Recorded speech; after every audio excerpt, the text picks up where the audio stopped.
relatively long paper, an academic paper, and I'm going to try and speak to a few major points in it, and I'm going to try to be as quick as I can. I have to say, first of all, it's a bit of a departure. I hardly knew Neville Alexander, and it's not going to be about Neville Alexander or his particular politics. But I like Neville Alexander's writing, which is what I know very well. And I would have said he's probably the most incisive and important South African writer on the national question. And I was very impressed that in preparing this paper that I found that his Ordinary Country book with observations on post-94 South Africa is actually full of insights. It's not just that I liked a long time ago One Azania, One Nation. However, although he influences this paper, and you'll see reference to it in the paper, I also want to talk about a different way of looking at liberation. And I want to look at some other writers too. And in particular, what I've done as a different way of looking at things is to make a comparison of the ANC in South Africa and Congress in India. And I think what got me particularly going was an Indian writer whom I heard and was very impressed with, Sudipta Kaviraj. Kaviraj is identified in India first and foremost as the great applicant of the theories of Antonio Gramsci. Well, he's moved a bit away from this, or beyond it, if you like. And in particular, it's the idea that you can't really talk about democracy just in terms of electoral rules and constitutions, although they're, of course, important. You also have to talk about what he calls discourse and hegemony. And I think he sees Congress, which is not as dominant in Indian history as an electoral force, as being culturally, in terms of political thought, hegemonic. And I think it's very interesting to look at the ANC as a liberation movement and to say, yes, it was hegemonic. But my view is success in liberation and success in winning power, which the ANC has done brilliantly, I agree with Paolo Jordan that way, is not the same as solving all the problems afterwards. And in fact, can lead to cul-de-sacs and problems. And that's really what this paper is all about. I do use some other Indian writers as well, which are referred to in the paper. It also, maybe I feel, politically in terms of what I can do, I get frustrated when I hear South Africans either incredibly optimistic, thinking that ANC 1994 is going to take us into the promised land and paradise, and otherwise thinking that we should be totally pessimistic, to use, say, a current phrase that we're at a tipping point and everything is going to collapse in disaster. And I think a comparative framework is a good way of doing that. And I suppose my not-so-hidden message is one has to get beyond thinking about liberation as it was pre-94 and moving on from that, as in a sense Enver was suggesting. Liberation movements are not necessarily ideal vehicles for the transformation of a society. What worked well for one thing does not necessarily work for the other. And that's what I think, if one wants to look at things from 2013, and I think Neville Alexander, very much to his credit, kept thinking and kept worrying about what was going on around him, and as long as he lived, this is actually what's critical. You have to keep moving. You can't go back to what Leon Trotsky said or whatever, however fascinating and valuable that is historically. There are limits to the comparison. I'm very aware of that. For example, India has always had much more successful multi-partyism. There's no triple alliance. The union movement is very independent. The Communist Party not only is separate, but famously split into two important parts. There was something that's in a way a DA equivalent in the old Swatantra Party, which stood in some ways, I think it was a Maharani who was the head of it formerly for a while. Well, quite a powerful and important force. But in a lot of ways there's a difference. India is much more real as a federal country. And although the Congress didn't like it at first, it became much more importantly a place where regional politics took place. It's not so true in South Africa. The provinces don't have much autonomous power. So there are some real differences. I'm not trying to say it's all identical. But I think, first of all, there are two kind of background issues which are important. One I've probably given too much attention to because it's my speciality, which is political economy. The interesting thing, I was fascinated by it, is that if you take the late 1940s, both India and South Africa were at a turning point. And India and South Africa both adopted policies that tried to get away from British hegemony, nationalist policies, in which the state would intervene in the economy in important ways. One could go on about this, but to put it simply, in its own terms, South Africa, first under Smuts and then under the Nats, was very successful for a long time. High growth rates, rapid increase in number of people employed, linkages backward and forward that made the economy more diverse and made that imperial link to Britain a lot less. Whereas India was actually less successful, and left-righters are very critical of what they call, what rather insultingly, the Hindu rate of growth, which was hardly higher than the population growth at the time. And there were various problems, constraints. Possibly they've been exaggerated, but in terms of growth and employment, India wasn't very successful. In both cases, however, a whole regime under capitalism, world regime, started to change in the 70s. And here we have a very different story. And it has made me think a little differently that India, in its own capitalist terms, was quite successful in the adaptation to what we call neoliberalism, whereas South Africa in various ways has been very unsuccessful. One of the most unsuccessful far from being a new or emerging country, we're an industrialized nation like Argentina that's been pretty unsuccessful for 40 years in terms of growth, in terms of employment. And the ANC hasn't been very successful in doing anything about that. Now, I thought this one little quote was rather dramatic on that issue. To find, let me see if I can get it. It's from Business Day. God, where is it? A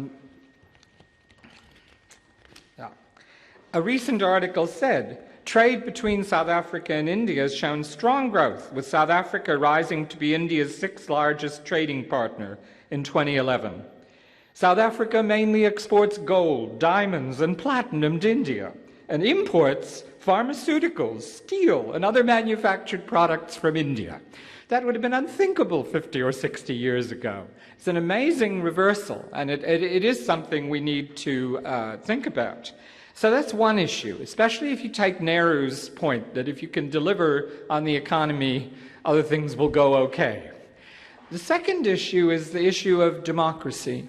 And there, I think, the point is that both liberation movements were successful in opening up space, brilliantly successful in a way, in creating space in a society that didn't exist before.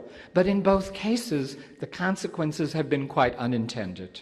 People have not stepped in line and become loyal Congress supporters. They have not become loyal ANC supporters, doing whatever the government wants. On the contrary, the social protest movements in South Africa are a very good example of this. So it hasn't been a controlled process. I don't think it's been a failure, but I think we have to look at it, understand democracy as something that isn't, it doesn't have what the liberation movements set out as the formulas at all. So those are two larger points. And then the paper takes up three questions. The first is the question of poverty and inequality. And I think, again, the nature of liberation movements actually is exactly as Paolo Jordan said, successfully putting together all kinds of brilliant coalitions of people with different interests does not necessarily lead to a decline in inequality and poverty. On the contrary, it may set things in place which makes further change difficult. And I think that's been true even in India with its success, and it's been true in South Africa as well. We haven't solved these problems. I think we all know that.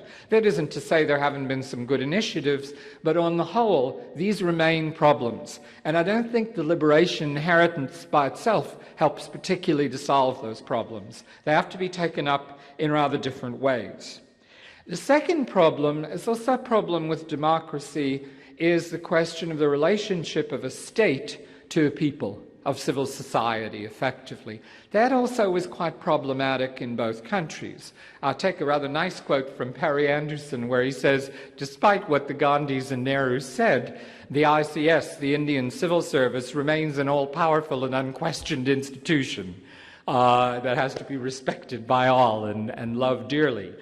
Despite the fact that the Indian system has lots of problems of corruption and bias and so on. And actually its very success has created environmental problems, problems of various kinds of poor people who don't have access to some basic things that they had before.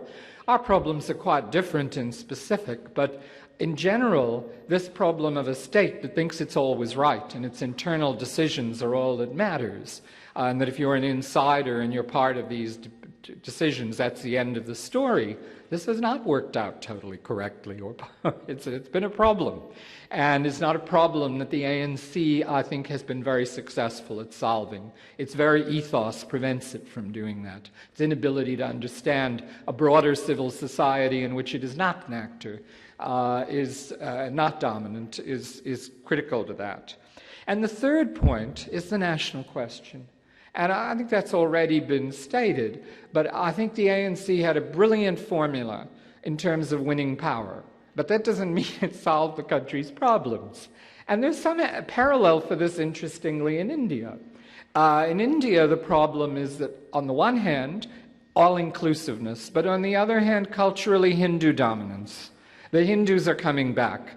The years of Mughal oppression are long over. And where this leaves untouchables, where this leaves Muslims, etc., has been problematic. The politics are a little different because you've got this very ugly right-wing chauvinist politics in India, which has actually pushed Congress to the center. And in fact, the Prime Minister of India is not a Hindu. But you see these problems not go on about it when you look at India's wars. The fact that it's become a nuclear power, at least we've stopped being a nuclear power. The fact that its oppressiveness in terms of Kashmir, in terms of the northeastern India, these are huge problems. We have different kinds of problems, but I don't think the ANC has been able to figure out how to marry a powerful thrust, which is there, often a very chauvinistic black nationalism, which has been coasted to power on this, with its non-racialism. And Neville Alexander is very, very acute at capturing the contradictions and the problems there. But this kind of struggle hasn't been resolved.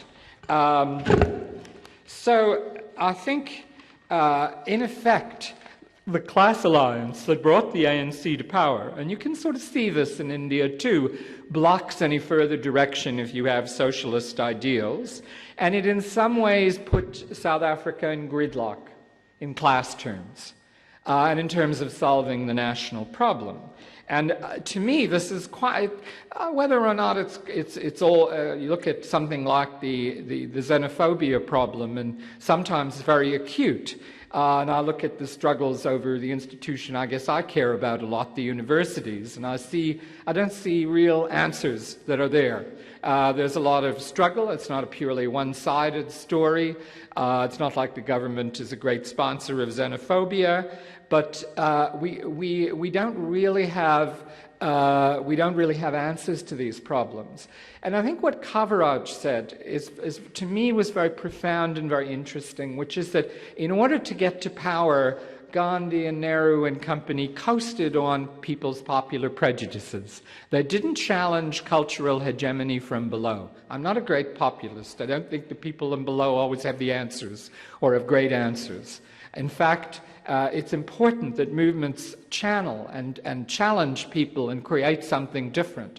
But older prejudices have survived. And cultural hegemony of race, which is powerful, and so black nationalists are absolutely right, it goes back centuries. This has not been effectively, simply talking, Rainbow Nation stuff hasn't, coupled with now it's our turn, it hasn't worked entirely. And there hasn't been a real challenge. For a political movement, the temptation to ride on the existing ideas is the right way to win elections, and it works. But in terms of this higher advance, and one thinks, where will this country go in decades and generations to come, the problems are still there. And in my view, it suggests that we have to move beyond what the liberation movements have, without denigrating their achievements, without saying they were crap or they did all the wrong thing, although there were all these struggles at the time. But we have to move on, and we have to address the problems of today. And I think Neville Alexander deserved a lot of credit for doing that all through his life. Thanks very much.